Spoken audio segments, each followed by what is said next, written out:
دیتا ہے؟ دودھ کون دیتا ہے؟ بھینس دیتی ہے کہ نہیں؟ کس سے دودھ لینے جاتے ہیں؟ اللہ سے دودھ لینے جاتے ہیں۔ جو لوگ یہ کہتے ہیں کہ اللہ کے علاوہ کسی کی مدد کی ضرورت نہیں، وہی لوگوں سے چندہ مانگتے پھرتے ہیں۔ ارے اللہ ہی تو دیتا ہے، جس سے تم مانگ رہے ہو اسے بھی اللہ ہی نے دیا ہے۔ کہتے ہیں نا کہ اللہ والوں سے مدد نہ مانگو، اس لیے کہ انہیں بھی اللہ دیتا ہے، تو پھر ڈائریکٹ اللہ ہی سے مانگو۔ کہتے ہیں کہ نہیں؟ ڈائریکٹ اللہ سے مانگو، اس لیے کہ انہیں بھی اللہ دیتا ہے۔ ولیوں کو، نبیوں کو، شہداء کو اللہ ہی دیتا ہے، تو ان سے مانگتے کاہے کو ہو؟ ارے یہ بھی اللہ کے محتاج ہیں۔ تو میں کہتا ہوں، اے مسجدوں کے چندہ کرنے والوں، اے مدرسوں کے چندہ کرنے والوں، اے دودھ کے لیے بھینس کے پاس جانے والوں، بھینس کو دودھ بھی اللہ ہی نے دیا ہے، ڈائریکٹ مانگو اللہ سے ڈائریکٹ مانگو، اس لیے کہ اللہ بھینس کو بھی اللہ دیتا ہے، حکیم کو بھی اللہ دیتا ہے، تو حکیم کے پاس، ڈاکٹر کے پاس جانے کی ضرورت نہیں ہے، اس لیے کہ جسے اللہ نے دیا ہے تو اس سے نہیں، بلکہ تم جب وہ لے سکتا ہے تو تم بھی لے سکتے ہو۔ تمہارا بھی اللہ ہے، اللہ تو تمہارے بھی قریب ہے، جیسے اس کے قریب ہے ایسے تمہارے بھی قریب ہے۔ نحن اقرب الیہ من حبل الورید، اللہ تعالیٰ فرماتا ہے کہ ہم تو بندے کی شے رکھ کے قریب ہیں۔ اللہ جب اتنا قریب ہے تو پھر اللہ سے مانگنے کے لیے در بدر کی ٹھوکریں کیوں کھاتے ہو؟ ادھر ادھر کیوں بھٹکتے ہو؟ اللہ ہی سے مانگو۔ مالداروں کو جو ملا ہے وہ اللہ سے ملا ہے، تو چندہ لینے کے لیے مالداروں کے یہاں نہ جاؤ، بلکہ ڈائریکٹ اللہ سے مانگو۔ حضرات، دراصل یہ اسباب کے خلاف ہے یہ بات۔ یہ اللہ نے دنیا کو دارالاسباب بنایا ہے، سبب کے ذریعے سے اللہ دیتا ہے، مگر کسی کے ذریعے سے، وسیلے کے منکروں کو چاہیے کہ ہر کام اللہ ہی سے طلب کریں، ہر مدد میں اللہ ہی کی طلب کریں۔ مگر پیارے، اللہ دراصل بندے کے لیے جو حکم فرمایا جا رہا ہے وہ دارالاسباب کے ذریعے۔ اے لوگو، اللہ دے گا، مگر دودھ لینے کے لیے تمہیں بھینس کے پاس جانا ہوگا۔ تو دراصل بھینس سے دودھ لینا اللہ ہی سے لینا ہے، اللہ ہی، کیونکہ بھینس کو اگر اللہ نہ دے، تمہارا یقین یہ ہونا چاہیے کہ بھینس کو بھی اللہ نے دیا ہے اور اس کے ذریعے اللہ ہمیں دیتا ہے۔ شفا حکیم نہیں بلکہ اللہ دیتا ہے، مگر اللہ نے حکیم کو شفا دینے کا ذریعہ بنا دیا ہے، یہ وسیلہ ہے اللہ سے لینے کا۔ برادران ملت اسلامیہ، تو ایک بندے مومن کا عقیدہ یہ ہوتا ہے کہ جس کو جو دیتا ہے اللہ دیتا ہے، سبب کوئی بھی بنا دے، سبب سے دیتا، اللہ ڈائریکٹ نہیں دیتا۔ اگر اللہ تبارک و تعالیٰ ڈائریکٹ نہیں دیتا تو کیا قرآن پاک تمہارے ذہنوں میں نہیں آ جاتا؟ جبریل کے ذریعے، نبی کے ذریعے، نمازوں کے مسائل، قرآن، حج و زکوٰۃ کے فرائض، یہ سب کے سب اللہ تبارک و تعالیٰ ڈائریکٹ بھی تمہیں دے سکتا تھا، مگر اللہ تبارک و تعالیٰ نے قرآن پاک میں فرما دیا، ما آتاکم الرسول فخذوہ وما نہاکم عنہ فانتہوا، کہ اے لوگو، تم میرے حبیب سے، جو میرے حبیب تمہیں دیں ان سے لے لو۔ نبی دیتے ہیں، تبھی تو اللہ نے فرمایا کہ جو نبی دیں وہ لے لو۔ ما آتاکم الرسول، جو رسول تمہیں عطا کریں وہ لے لو، وما نہاکم عنہ فانتہوا، اور جس سے وہ روکیں اس سے باز آ جاؤ۔ جس سے وہ روکے، معلوم ہوا نبی دیتے ہیں۔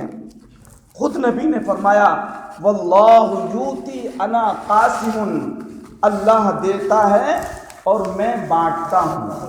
اللہ دیتا ہے اور میں بانٹتا ہوں، تو بانٹنے والے ہی سے ملے گا۔ اگر تمہیں چاہیے تو بانٹنے والے ہی سے ملے گا۔ تو دراصل بندہ اپنے قول میں سچا ہے، بندہ یہ جانتا ہے کہ جس کو دیتا ہے اللہ دیتا ہے اور اللہ ہی دلاتا ہے۔ اللہ ہی دلاتا ہے۔ حضرت خواجہ غریب نواز رحمۃ اللہ تعالی علیہ کے مزار مقدس کے پاس ایک بھکاری بھیک مانگ رہا تھا اور بار بار یہ صدائیں بلند کر رہا تھا کہ غریب نواز مجھے 5 روپے دے دے، اے غریب نواز مجھے 5 روپے دے دے۔ تو بار بار یہ صدائیں لگا رہا تھا اور بار بار یہ کہہ رہا تھا اے غریب نواز ابھی لوں گا، ابھی چاہیے۔ اتنے میں ایک شخص وہاں ایسے عقیدے کا موجود تھا جو اللہ کے علاوہ کسی سے مانگنے کو شرک کہتا تھا۔ اسے پتہ نہیں تھا کہ یہ دنیا دار الاسباب ہے، وہ یہ کہتا تھا کہ شرک ہے اللہ کے علاوہ، اور بولا کہ ظالم خواجہ سے مانگتا ہے، خواجہ نہیں دیں گے، اس لیے کہ یہ کیا، یہ تو اپنے بدن کی مکھی بھی نہیں اڑا سکتے۔ گستاخوں کا انداز ہوتا ہے کہ یہ تو اپنے بدن کی مکھی بھی نہیں اڑا سکتے، تو ان سے مانگتا کاہے کو ہے، لے ہم دیتے ہیں۔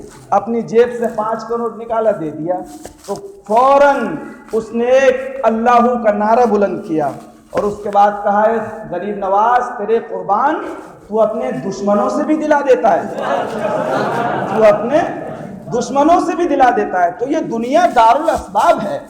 تو اللہ تبارک و تعالیٰ نے یہاں تو فرمایا ایاک نعبد و ایاک نستعین، اے بندو تم اپنے مولا کی بارگاہ میں یہ کہو اے مولا ہم تجھی سے مدد چاہتے ہیں، ہم تیری ہی عبادت کرتے ہیں اور تجھی سے مدد چاہتے ہیں۔ اور ساتھ میں دوسرے پارے میں اللہ تعالیٰ نے کیا فرمایا، یا ایھا الذین آمنوا استعینوا بالصبر والصلاۃ، اے ایمان والو صبر اور نماز سے مدد طلب کرو، صبر اور نماز سے مدد طلب کرو۔ اب سوال یہ پیدا ہوتا ہے کہ ایمان والوں سے کہا، یہ بات عام لوگوں سے نہیں کہی، یہ نہیں کہا کہ یا ایھا الناس، اے لوگو صبر سے اور نماز سے مدد طلب کرو۔ اللہ یہ فرما سکتا تھا، مگر نہیں، اللہ کو معلوم تھا کہ غیر اللہ سے مدد کی بات ہو رہی ہے، اس لیے کہ وہ شرک کہہ دے گا۔ ایسے سے کہا ہی نہ جائے جو اسلام کو سمجھے نہیں اور ڈائریکٹ شرک و بدعت کے فتوے لگاتا رہے۔ اللہ نے ایمان والوں سے کہا، کیونکہ ایمان والے ہی اللہ کی مانتے ہیں اور اللہ کے رسول کی مانتے ہیں۔ اللہ کی کون مانتا ہے؟ ایمان والا۔ بے ایمان کو تو آپ پورا قرآن سنا دیجئے، ماننے کو تیار نہیں ہوگا۔ اس لیے اللہ تعالیٰ نے ایمان والوں سے کہا یا ایھا الذین آمنوا استعینوا بالصبر والصلاۃ، اے ایمان والو مدد طلب کرو، مدد مانگو صبر اور نماز سے۔ تو قرآن پاک کی ایک آیت کا ماننا، پورے قرآن کو ماننا کیا ہے؟ شریعت۔ پورے قرآن کو ماننا کیا ہے؟ شریعت۔ اور ایک آیت کو چھوڑ دینا اور ایک آیت کو ماننا کیا ہے؟ طبیعت۔ مومن شریعت پہ چلتا ہے اور غیر مومن طبیعت پہ چلتا ہے۔ پورا قرآن ماننا کیا ہے؟ شریعت۔ اور قرآن کی ایک آیت کو ماننا اور ایک کو چھوڑ دینا کیا ہے؟ طبیعت۔ یہی فرق ہے ایمان والوں میں اور بے ایمانوں میں۔ ایمان والے شریعت پر چلتے ہیں اور بے ایمان طبیعت پہ چلتے ہیں۔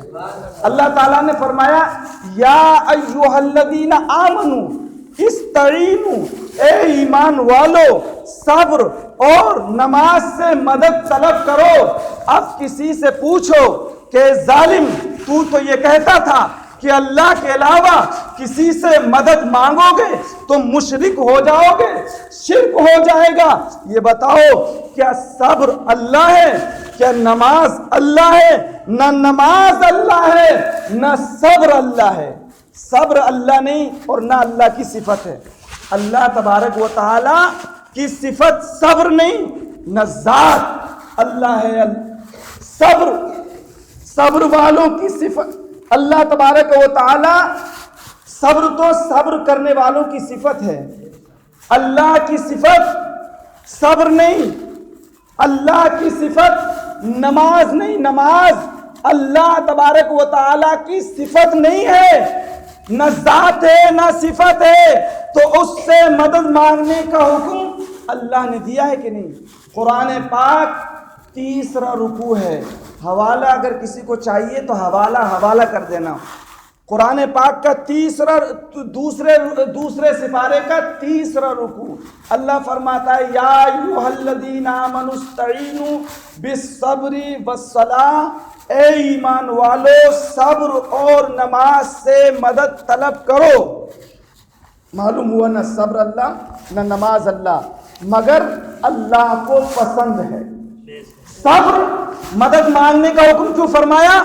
کہ صبر اللہ کو پسند ہے، نماز اللہ کو پسند ہے. تو اللہ کی پسند سے مدد مانگنا یہ اللہ کے فرمان پر عمل کرنا ہے. اللہ ہی نے تو فرمایا صبر سے مدد مانگو، نماز سے مدد مانگو. اللہ تعالیٰ فرماتا ہے صبر اور نماز سے مدد مانگو. غیر اللہ تو ہے مگر وہ اللہ کی پسند ہے، اہل اللہ ہے، پسند ہے اللہ کی پسند سے مدد مانگنا عین اللہ سے مدد مانگنا ہے. اللہ والوں سے مدد مانگنا عین اللہ سے مدد مانگنا ہے. یہ سمجھو کہ یہ اللہ والے جو مدد کرتے ہیں یہ اللہ کے عطا کرنے سے، ذاتی طاقت کسی کو نہیں ہے، نہ نبی کو، نہ ولی کو، نہ شہید کو ذاتی کوئی طاقت نہیں ہے. مگر اللہ کسی کو طاقت عطا کر دے تو پریشانی کی کیا بات ہے؟